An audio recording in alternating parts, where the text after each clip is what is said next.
So this is part 3 of the ultimate Emek build. So last part 2, we kind of just discussed what I like about the Emek and just, kind of what makes the Emek so good. And we also talked about that custom body we're going to put on there. We're going to go with the twister body from Committed Paintball with those matching eye covers and a very handy back cap, along with the pops on off just to make turning the air on and off a little bit easier. A super Stanchi Customs feed neck screw that just allows you to kind of tweak and adjust that feed neck a little bit better. And also an amazing toolkit from him that helps you like stash an Allen wrench in the bottom. And then on the front of the thing, we're gonna put the AccuLock barrel. But today we're gonna discuss the super Stanchi super soft tip bolt, the Deadly Wind hAir45 valve, and the infamous trigger. So on the inside of the Emek, to increase the performance a little bit, we're gonna go with the Super Stanchi Soft Tip Bolt. So this is essentially kind of just like a souped up Gamma Core bolt. It's got that soft tip bolt face, which the Gamma Core stock bolt does not. It has a metal face, and there's also a couple other tweaks. Having that soft tip face can be a little bit beneficial because the stock face on the Emek is metal. And even though the Emeks very, very rarely break paintballs, having that metal bolt face strike that paintball can cause it to break paint. So if you're using like extremely fragile tournament paintballs, or if it's like 20 degrees outside, sometimes that paint can just be very brittle, and having that metal face just hit the ball, can just cause it to blow up. So having that little cushion or adding that little softer face to the front of it helps just reduce the likelihood of breaking paint. I also noticed the diameter on the interior of the bolt is a little bit larger than the stock bolt. So what that means is that bolt can just move easier along the bolt guide. So allowing the bolt to move easier, in theory, can lower the operating pressure, just because you don't have to use as high a pressure to overcome the friction from the O-rings. Having that lower pressure in theory also would make the gun quieter, maybe a little bit more air efficient, and then maybe break a little less paint. But the reason I keep saying like in theory is because when I use the stock bolt and then the Super Stanchi bolt, I don't really notice a difference. I don't think that they sound any different, and I don't think they shoot any different. I meant to actually go radar it and check the velocity difference because there could have been a difference, but I totally forgot. But just my anecdotal shooting the two, I didn't really notice all that much difference. So there might not be like a performance difference. You're not gonna maybe see the gun shoot different with the bolt, but definitely it'll break a little bit less paint having that soft face tip bolt rather than, that hard tip bolt face. So in the meantime of making this video, planning it and then now filming it, Planet Eclipse have actually released a product, the ST3 Bolt, which is really just this stock Gamma Core bolt with that soft face tip, kind of like the Super Stanchi Bolt. Except for the Super Stanchi bolts do have that larger diameter, so it might shoot a little bit different. They're also $5 cheaper than the Eclipse bolts, and honestly made just as well. They're the same thing really. I mean, they're both made very, very well. So buy the Super Stanchi one, it's $5 cheaper and might work a little better. And for sure the best upgrade you can buy at the time has to be the Deadly Wind hAir45 valve. So the hAir45 valves are expensive, right? I mean, they're $90. The Emek's $250 now. So I mean, that's nearly a third of the price of the gun. But that's kind of weird, right? Because I think at the hAir45 valve at $90, you feel the thing, you touch it, and you're like, wow, this is made really well. I mean, I don't see how this could be that much cheaper. I mean, maybe $80?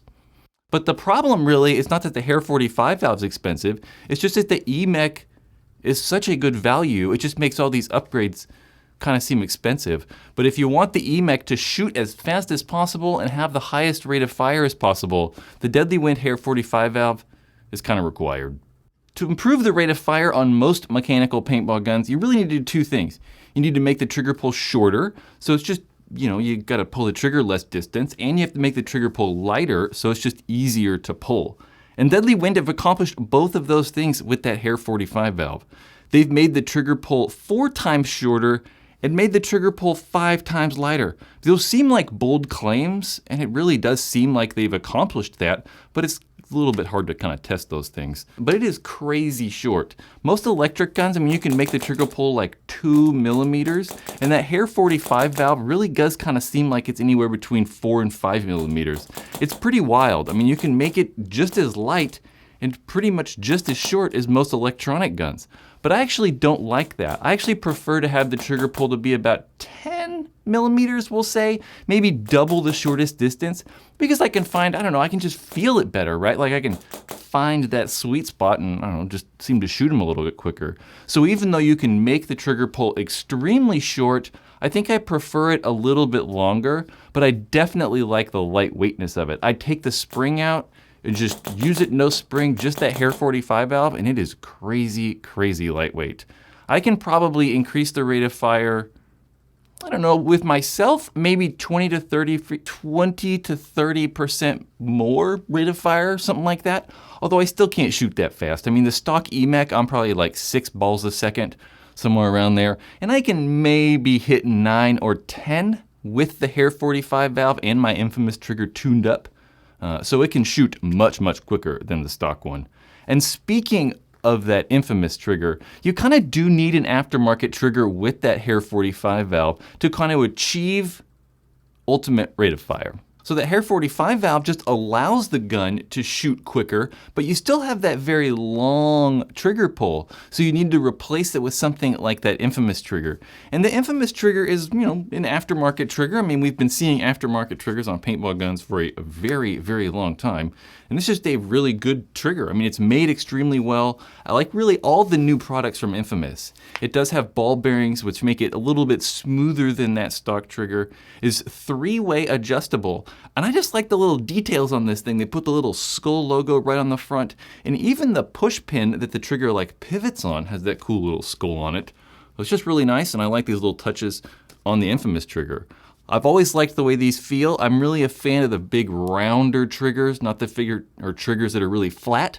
I find that the rounder faces like the stock trigger on the Emek and this Infamous trigger just fit my finger really well. So I like that more rounded feel like this Infamous trigger has. And with that hAir45 valve, you really need those adjustment points. You really want to limit how far the trigger can go forward and limit how far it can go back, just because it's not needed with the hAir45 valve.